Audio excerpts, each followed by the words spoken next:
যেই বিষয়টা নিয়ে আপনাদের এলাকায় আজকে অনেক কিছু হয়ে গেছে, জানাজার নামাজের পরে দোয়া নিয়ে একটা পাল্টাপাল্টি একটা ঝগড়া হয়ে গেছে।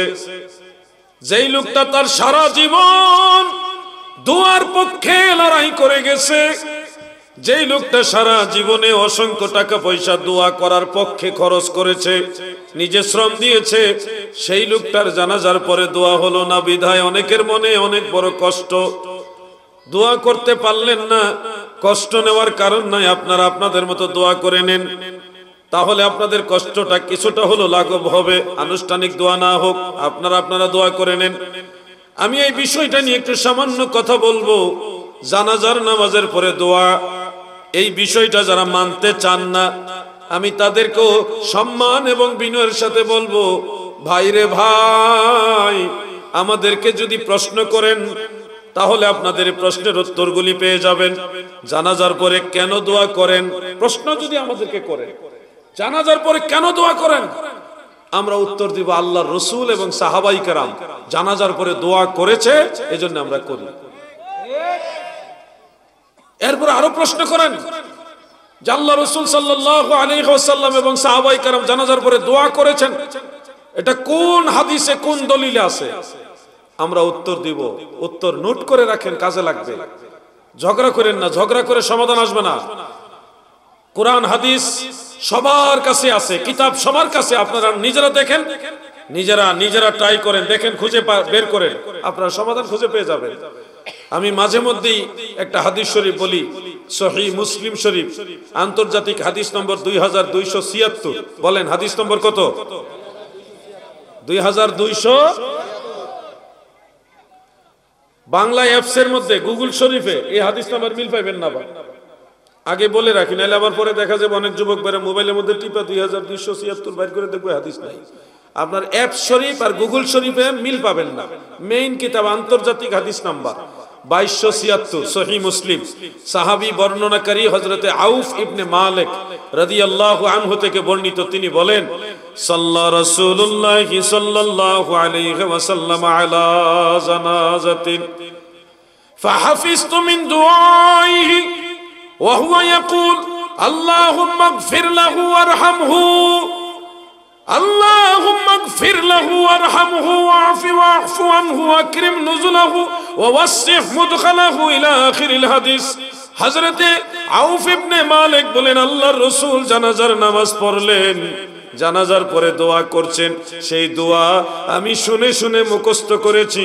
দোয়াটা ছিল ওই ব্যক্তির জন্য, আমার নবীজি বলছে, আল্লাহ তাকে ক্ষমা করে দাও, তাকে রহম করো, ওয়ারহামহু, আল্লাহ তাকে তুমি রহম করো, আল্লাহ গো তার কবরকে প্রশস্ত করে দাও, তার কবরকে জান্নাতের বাগান বানাও, তার কবরকে রোশন করে দাও, তাকে জান্নাতের তসনিম পান্না নহর পানি দিয়া গোসল করাও। সুবহানাল্লাহ বলে।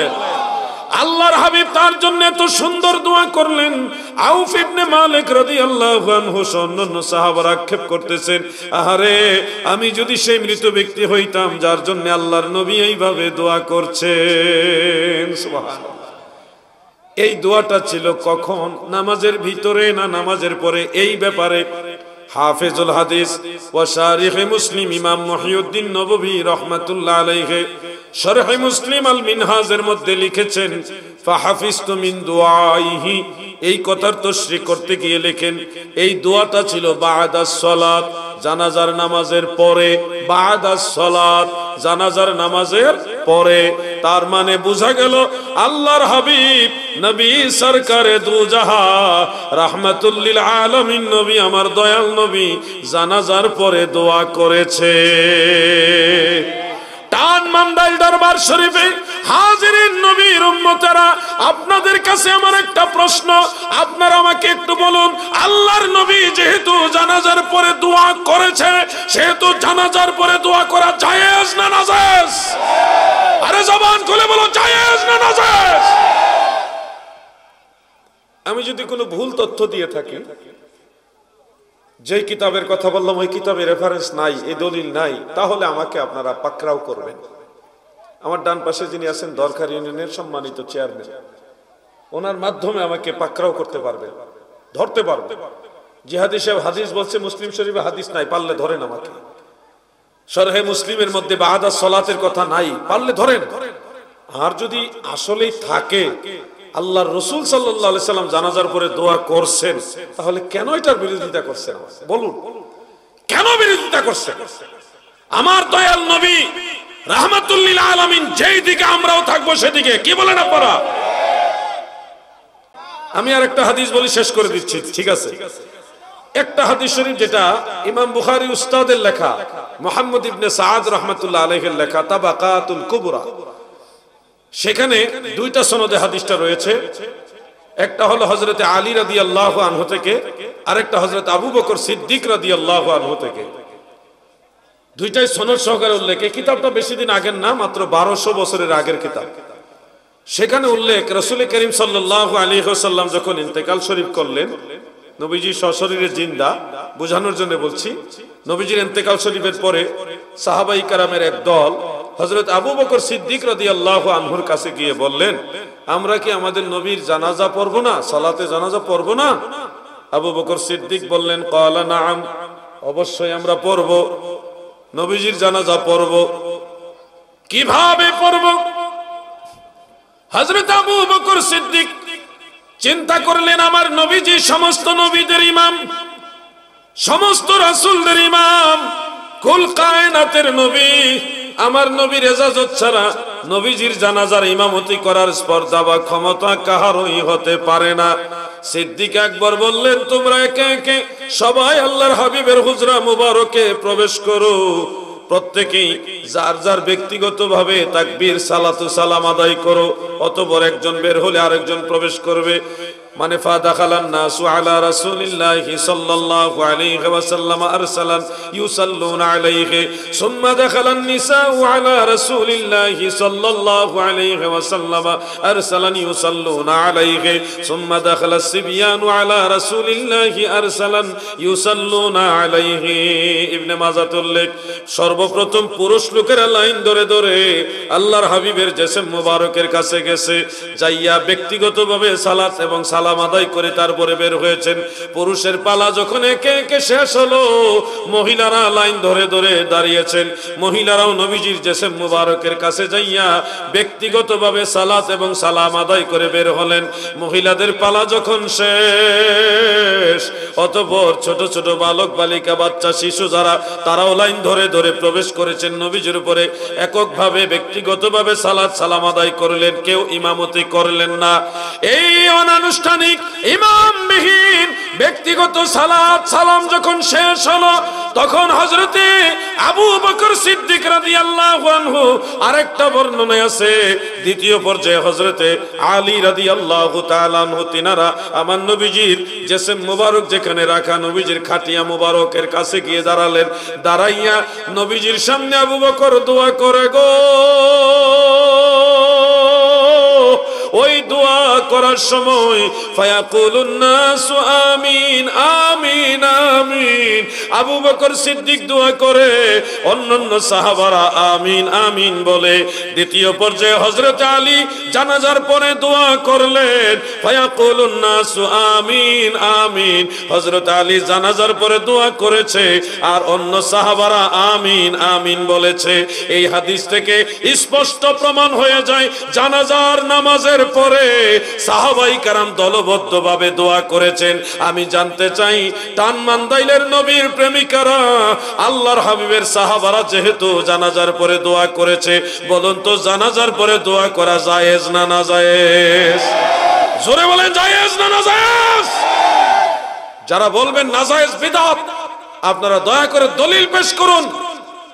আমরা তো দলিল দিলাম অমুক কিতাব অমুক কিতাব, আপনারাও বলেন যে অমুক কিতাবে আছে দোয়া করা যাবে না। কোন রেফারেন্স ছাড়া কেন আপনারা বলছেন নাজায়েজ বিদআত? অনেক ক্ষেত্রে আমরা দেখি জানাজার পরে দোয়ার বিরোধিতা যারা করে, ওনাদের ডিপেন্ডেবল দলিল হলো কিতাবুল আন্দাজ। কিতাবুল আন্দাজ মানে অনেক বড় কিতাব। আন্দাজের উপরে আর কি, এটার নাম হলো কিতাবুল আন্দাজ। কেন এরকম করেন আপনারা? যারা কিতাবুল আন্দাজের উপর ডিপেন্ডেবল, কোরআন হাদিসের রেফারেন্স দেন না, দেন কিতাবুল আন্দাজের। বিদআত কেন আপনারা এরকম করেন? আমি অনুরোধ করছি, পাগলামি করবেন না। আমার জানা মতে 21টা হাদিস আছে জানাজার পরে দোয়া করার পক্ষে। একটা একটা একটা একটা করে যদি আমি বুঝাইতে পারতাম, একটা সেমিনার করে প্রত্যেকটা হাদিস ক্লাস সিস্টেমে যদি বুঝাইতে পারতাম, তাহলে আপনাদের বিষয়টা একেবারে খোলাসা হয়ে যেত, ক্লিয়ার হয়ে যেত, দিবালোকের ন্যায় স্পষ্ট হয়ে যেত। কিন্তু যারা বাড়াবাড়ি করছেন তাদের তো কোনো হাদিস এবং কোরআনের কোনো দলিল নাই। তারা বলে তাদেরও কিছু দুই একটা দলিল আছে। কি দলিল? ফিকহ কিতাবের ইবারত, ফিকহ কিতাবের ইবারত যে লা তাকুমু লিদুআই বাদা সালাতিল জানাজা, জানাজার পরে দোয়ার জন্য দাঁড়াবে না। এই দলিলটাই দিছিল, মারহাবা। আরেকটা দলিল দিয়ে রাখি, ওয়া আনিল খুলাসা লা ইয়াদউ বাদা তাসলিম। খুলাসা কিতাব থেকে রয়েছে যে জানাজার সালামের পরে দোয়া করবে না। এখন শুনুন আমার কথাগুলো ভালোভাবে। ফিকহ কিতাবের এই ইবারতগুলি আমরা পড়েছি। এর মধ্যে প্রথম যে ইবারতটা, এই ইবারতটা কুনিয়া কিতাবের ইবারত। কুনিয়া, কুনিয়া, ওই কিতাবটার নাম হইল কুনিয়া। ফতোয়ে শামির মধ্যে উল্লেখ, এই কুনিয়া কিতাব দ্বারা দলিল দেওয়া নাজায়েজ। যেই দলিল দিয়ে ওনারা ফতোয়া দিতেছেন, ওই কিতাব দিয়ে ফতোয়া দেওয়া নাজায়েজ। কিতাবটাই প্রশ্নবিদ্ধ, মানে একটা ঝামেলার কিতাব, অগ্রহণযোগ্য কিতাব। দ্বিতীয়ত খুলাসার মধ্যে, আল মুহিতুল বুরহানির মধ্যে, মেরকাতের মধ্যে যে আরেকটা ইবারত আছে, এই ইবারতটা শুনুন, ভালোভাবে বুঝতে হবে আপনাদের। মেরকাতের মধ্যে যে ইবারতটা আছে, সেখানে বলা হয়েছে জানাজার পরে দোয়ার জন্য দাঁড়িয়ে থাকবে না। এই কথাটা কেন বললেন? শেষের কথাটা ওনারা পড়েন না। কেন? পড়লে পুরোটাই পড়েন, সম্পূর্ণ ইবারতটা পড়েন, সম্পূর্ণ ইবারতটা ব্যাখ্যা করেন। আপনাদের প্রয়োজন যতটুকু অতটুকু পড়লেই তো হবে না ভাই। লেখা আছে এখানে প্রস্রাব করিবেন না, করিলে 50 টাকা জরিমানা। পুরোটা পড়েন, তাইলে তো আপনি বুঝবেন, মানুষও বুঝবে। আপনি এখন পেশাবে ধরছে এই কারণে আপনার সুবিধা মতো পড়তেছেন। এখানে প্রস্রাব করিবেন না, করিলে 50 টাকা জরিমানা, এইভাবে পড়ে আপনি পেশাব করে দিলে হবে? কথা বুঝতেছেন না আপনারা? যেইভাবে কিতাবে আছে আপনাকে ওইভাবে বুঝতে হবে, ওইভাবে মানুষকে বুঝাইতে হবে। ইমাম মুল্লা আলী কারি রহমাতুল্লাহ আলাইহি বলেছে জানাজার পরে দোয়ার জন্য দাঁড়াবে না, লিআন্নাহু ইউশবিহু জিয়াদা। এই ইবারতটুকু ওনারা দয়া করে পড়ে না। লিআন্নাহু ইউশবিহু জিয়াদা, কেননা এটা জানাজার সাথে অতিরিক্ত সাদৃশ্যতা বোঝায়। মানে যারা নামাজ পড়লেন, জানাজা কাতারবন্দি হয়ে পড়লেন না, 3 কাতার 5 কাতার 7 কাতার যত কাতার পড়লেন, এইভাবে যদি কাতারবন্দি হয়ে দাঁড়িয়ে থাকেন দোয়ার জন্য, তাহলে এই দাঁড়ায় থাকাটাও জানাজার নামাজের সাথে একটা সাদৃশ্য হয়, তাসবিহ হয়, একটা ম্যাচিং হয়ে যায়। এই জন্য ইমামরা বলছে তোমরা দোয়ার জন্য কাতারবন্দি হয়ে দাঁড়ায় থাকো না, কাতার ভেঙে ফেলো, তাইলে তার ম্যাচিং হচ্ছে না, সাদৃশ্য হচ্ছে না। মাসআলা হইলো কাতার বন্দি হবে নাকি কাতার ভাঙবে, ওইটা। আর ওনারা নিয়ে গেছে ডাইরেক্ট দোয়ার বিরুদ্ধে। মাসালাটা কিসের? কাতার জন্য জানাজা শেষ, কাতার ভেঙে ফেলতে হবে। জানাজা শেষ, কাতার কি করতে হবে? ভেঙে ফেলতে হবে। কাতার ভেঙে ফেললে আর জানাজার সাথে সাদৃশ্য হয় না। মনে রাখবেন, ফিকহ কিতাবে হানাফি মাযহাবে আরেকটা ফতোয়া আছে, যেটা ফতোয়ে বাহরুল রায়কের মধ্যে উল্লেখ। ইমাম ইবনু নুজাইম মিসরি হানাফি রহমাতুল্লাহ আলাইহি, তিনি জানাজার পরে দোয়া সম্পর্কে 2টা ফতোয়া আনছে। কয়টা? একটা হলো লা ইয়াদউ বাদা তাসলিম, খুলাসা কিতাবের রেফারেন্সে। আরেকটা হলো আল ইমামুল জলিল আল ইমাম আল ফাদলি রাহিমাহুল্লাহু তাআলা, যিনি হানাফি মাযহাবের বড় একজন বিচারপতি ছিলেন, ইমাম কাজী খানের সমসাময়িক একজন মুজতাহিদ ছিলেন। তিনি বলেছেন ওয়া আনিল ফাদলি লা বাসা বিহি, ইমাম ফাদলি থেকে বর্ণিত জানাজার পরে দোয়া করা কোনো অসুবিধা নাই। কিন্তু যারা জানাজার পরে দোয়ার বিরোধী, ওনারা দয়া করে এই দলিলটার বলে না। কেন রে ভাই? আমি তো কোনোটা গোপন করলাম না। যেখানে আপনারা দলিল দেন ওইটাও বললাম, আমরা যেটা বলি ওটাও বললাম, দুইটাই বললাম। ফিকহ কিতাবের মাসআলার ক্ষেত্রে যদি কোনো মাসআলা ইখতিলাফ হয়, মুখতালাফ ফীহি কোনো মাসাইল যদি থাকে, তাহলে মাসালার এই মাসালাগুলির মধ্যে একটা উসুল আছে।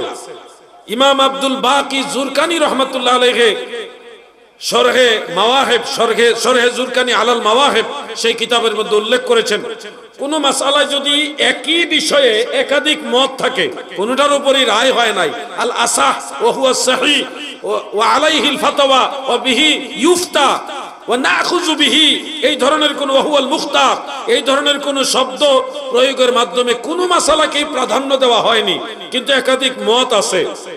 এই ক্ষেত্রে উসুল হলো যে কোনো একটা ফিকহের মাসালার যে কোনো একটার উপর আমল করা জায়েজ। যেহেতু জানাজার পরে দোয়া করা জায়েজ, এই ব্যাপারেও ফিকহের মাসালা আছে।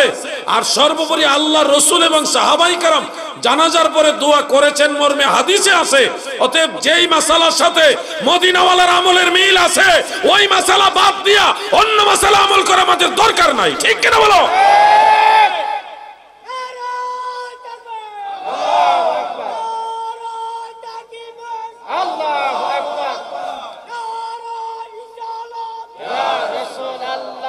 প্রিয় ভাইরা, নারায়ে রিসালাত বাস। এই যে জানাজার পরে দোয়া করার বিষয়, আমি কোনো কিছু গোপন করব না। কেন গোপন করব ভাই? এটা আমার কি বাপ দাদার জমি জমার বিষয়? আমার এই তথ্যগুলির মধ্যে যদি আপনাদের কোনো সন্দেহ থাকে যে জিহাদি ভাই আপনি দলিল দিতেছেন, এটা কি কিতাবে আছে কিনা, আমাকে ভাই হিসেবে সহযোগিতা নিতে পারেন, যে ভাই আমার একটু হেল্প করেন, বের করে দেন, আমি সহযোগিতা করব, ভালোবাসা দিয়ে আপনাকে সহযোগিতা করব। ঝগড়া করতে পারবো না ভাই, আমি আপনার সাথে ঝগড়া করতে পারবো না। আমি আপনাকে ভালোবেসে মহব্বত করে কিতাব খুলে দেখিয়ে দিব, খুঁজে বের করে দিব, কিন্তু আমি চাই আপনি ঝগড়া করবেন না। আপনি বলবে জানাজার নামাজটাই দোয়া, এরপর আর দোয়া লাগে না, এটা ভাই সম্পূর্ণ অযৌক্তিক কথা। জানাজার নামাজ এটা নামাজ, এর ভিতর একটা অংশ আছে দোয়া, কিন্তু সম্পূর্ণ নামাজটা দোয়া না। যৌক্তিক কথা বলতে হবে, লজিক থাকতে হবে আপনার কথার মধ্যে। জানাজার ভিতর একটা অংশ হলো দোয়া, কিন্তু সম্পূর্ণ জানাজাটা দোয়া না। আপনি যদি বলেন না জানাজার ভিতরে একটা অংশ দোয়া করেছি, আল্লাহুম্মা গফিরলি হাইয়িনা ওয়া মাইয়িতিনা ওয়া শাহিদিনা ওয়া গায়িবিনা ওয়া সাগীরিনা, এইভাবে দোয়া করেছেন, এরপর আর দরকার কি? জানাজার ভিতরে একবার দোয়া হয়েছে, এরপর আর দরকার কি? আপনি যদি এটুকু বলেন, তাহলে ভাই আমি অনুরোধ করছি শুনুন। আপনি ভাত খাই, ভাতের মধ্যে পানি আছে, শতকরা ৯৭% হলো ভাতের ভিতরে পানি। তরকারি ঝোলের ভিতরে পানি। আমাদের কসবা, খাওড়া, ব্রাহ্মণবাড়িয়ার ডাইলের ভিতরে পানি আছে কিনা বলেন? দেখেন, ভাত, তরকারি, ডাইল সবটার ভিতরে পানি খাওয়া হইলো, পানি পান কিন্তু হইছে, ওটার মাধ্যমে হয়েছে। যারা বলেন জানাজার ভিতরেই দোয়া আছে, এরপরে আর দোয়া লাগবে না, তাদেরকে বলেন ভাত, তরকারি, ডাইল খাইছেন, এর ভিতরে পানি আছে, এখন আর পানি পাইবা না। এই যুক্তিতে ওনারা তো পানি খাওয়া বন্ধ করতে হবে। আর যারা ভাত, তরকারি, ডাইল খাওয়ার শেষে পানি খাওয়া বন্ধ করে দিবেন, তাদের তো নাকে মুখে উঠে গলায় খাবার আটকিয়ে শ্বাসনালী রুদ্ধ হয়ে মারা যাওয়ার সম্ভাবনাও।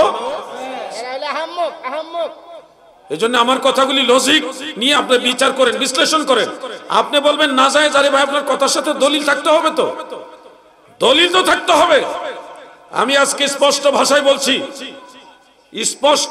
বলছি, জানাজার নামাজের পরে এককভাবে অথবা সম্মিলিতভাবে মৃত ব্যক্তির জন্য দোয়া করার বিরুদ্ধে কেউ যদি শান্তিপূর্ণভাবে সুনিয়ন্ত্রিত পন্থায় মান্যবর গুণীজন, যারা আমাদের মাননীয় ব্যক্তিবর্গ আছেন, তিনাদের সহযোগিতা নিয়ে কোনো ভালো একটা পরিবেশে বসতে চান, মারামারির জন্য না, বসতে চান, আপনাদেরকে বিনয়ের সাথে বলছি, চেয়ারম্যান সাহেব সাক্ষী, আপনারা আসেন, আমরা বসবো, আলোচনা করব। হয় আপনারা ঠিক, আর না হয় সুন্নিরা ঠিক। মারামারি না, ঝগড়া না, লাঠি বেন্দা না। কয়েকটা কিতাব নিয়ে আসেন, আপনাদের যেটা দরকার আপনারা নিয়ে আসেন, আমরাও বসবো, চেয়ারম্যান সাহেব উপস্থিত, আপনারা সবাই সাক্ষী। ঝগড়া করার জন্য না, বারবার বলতেছি, মারামারি ঝগড়ার জন্য না। আপনাদের প্রয়োজনে কিতাব নিয়ে আসেন, আমরাও বসি, আপনারা আলোচনা করেন, আমরা আলোচনা করে একটা ভালো পরিবেশে বসি। ভাই, দোয়া জানাজার পরে করা যাবে নাকি যাবে না, এই বিষয়টা হয় আপনারা প্রমাণ করবেন, নাই আমরা প্রমাণ করে দিব আছে, এটুকু নিয়ে আলোচনা করেন, দেখবেন আর ঝগড়া করা লাগবে না, লাশ নিয়ে টানাটানি করা লাগবে না, একদল দোয়ার পক্ষে আরেকদল দোয়ার বিরুদ্ধে এগুলি করা লাগবে না। আমি একজন সাধারণ মুসলমানের অবস্থান থেকে মনে করি আমারও দোয়া দরকার আছে ইনশাআল্লাহ। আমি তো একদিন মারা যাব আমি জানাজার ভিতরেও দোয়া চাই জানাজার পরেও দোয়া চাই দাফনের পরেও দোয়া চাই অন্যান্য সময়ে দোয়া চাই আমি দোয়া চাই আমার দোয়া লাগবে আমার মতে এরকম কেউ আসেননি যে দোয়া লাগবে ইনশাআল্লাহ। নারে তাকবীর, নারে রিসালাত, আহলে সুন্নাত ওয়াল জামাত, নূরের নবী দেখালে, মিলাদ কিয়াম দেখালে, প্রিয় ভাইরা ওলি আল্লাহ দেখালে, জানাজার পরে দোয়া দেখালে। আমি আজকে এই কথাগুলি বলার উদ্দেশ্য হলো ঝগড়া মারামারি করে ইসলামে শান্তি কায়েম করা যায় না। আপনি যদি মনে করেন যে আমার দোয়া লাগবে না তাহলে আপনি দোয়া করবেন না, চলে যান। আর আরেকজন যদি মনে করেন আমারও দোয়া লাগবে এই মরা মানুষটারও দোয়া লাগবে সে দোয়া করবে, কিন্তু লাশ নিয়ে টানাটানি করবেন না। আপনার দোয়া নাই আপনি সাইডে গিয়ে দাঁড়ায় থাকেন, চলে যান। আপনি যাদের দোয়া দরকার তারা দোয়া করবে, যারা দোয়ার বিরোধিতা করে তারা বোকা। আরে বোকা, তুমিও তো মরবা, তোমারও তো দোয়া দরকার আছে। তুমি বোকা, তোমার মা বাবার জন্য দোয়া হবে সেটাও তুমি বঞ্চিত করছো। তুমি বোকা, তোমার দাদা দাদি সারা পৃথিবীর মুসলমানের জন্য একটু সময় হলে দোয়া হবে সেই দোয়া তুমি বন্ধ করে দিচ্ছ। যে দোয়া তোমার দরকার, তোমার মা বাবার দরকার, তোমার দাদা দাদির দরকার, সমস্ত মুসলিম মিল্লাতের দরকার, ঠিক কিনা বলেন? সেই দোয়ার বিরোধিতা করছে তারা বোকা না? কোরআন এবং হাদিস থেকে তাদের কোনো দলিল নাই। এই দলিল দিয়ে যদি তারা বলতে পারতো আমরা অনেক খুশি হইতাম। আমরা অনলাইনে কিছু বক্তব্য শুনি, সেই বক্তব্যগুলি শুনে মাঝে মধ্যে হাসি। কেন ওনারা এগুলি এই যেগুলি মীমাংসিত বিষয়গুলি নিয়ে কেন এগুলি বার্গেনিং করে? দাদু কিছু বলবেন নাকি?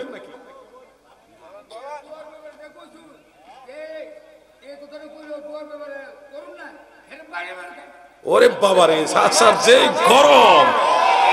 নারায়ে তাকবীর, নারায়ে রিসালাত, আহলে সুন্নাত ওয়াল জামাত। দোয়া আছে যেখানে। এই যুবক ভাইরা তোমরা একটু শিক্ষা নাও। দেখেন একজন মুরব্বী মানুষ উনি দোয়া চায়, বলতেছে যে দোয়ার বিরোধিতা করে তার বাইরানোর দরকার। আমি বাইরানির পক্ষে না, কিন্তু উনি জজবা নিয়ে বলছে যে বুঝে না তারে বাইরাইয়াও বুঝান যাইত না, যে বুঝবো তারে বুঝাইলেই বুঝবো। আমি শান্তির পক্ষে, তবে একবারে আমারে আঘাত করলে আবার ছাইরা দেওয়ার পক্ষে না। আমি কলা গাছে ডাক্কা, আমরা হুসাইনি মুসলমান। শুনুন, আরে বাবা যে জজবা আপনার ভিতরে মারাত্মক অবস্থা। তো এই জন্য আমি বিষয়টা যতদূর সম্ভব হয়েছে বোঝানোর চেষ্টা করেছি। এরপরেও আরো বেশি বুঝার যদি কারো দরকার হয় আসেন না আমরা একসাথে বসি, আমরা বসি আলোচনা করি। বাড়াবাড়ি করবেন না, দোয়ার পক্ষে থাকেন, আপনারও কল্যাণ, সমস্ত মুসলিম ভাই বোন সবার জন্য কল্যাণ। আল্লাহ তৌফিক দেন বুঝার, বলেন আমিন। সবাই বলেন আমিন। আল্লাহুম্মা সাল্লি مولانا محمد وعلى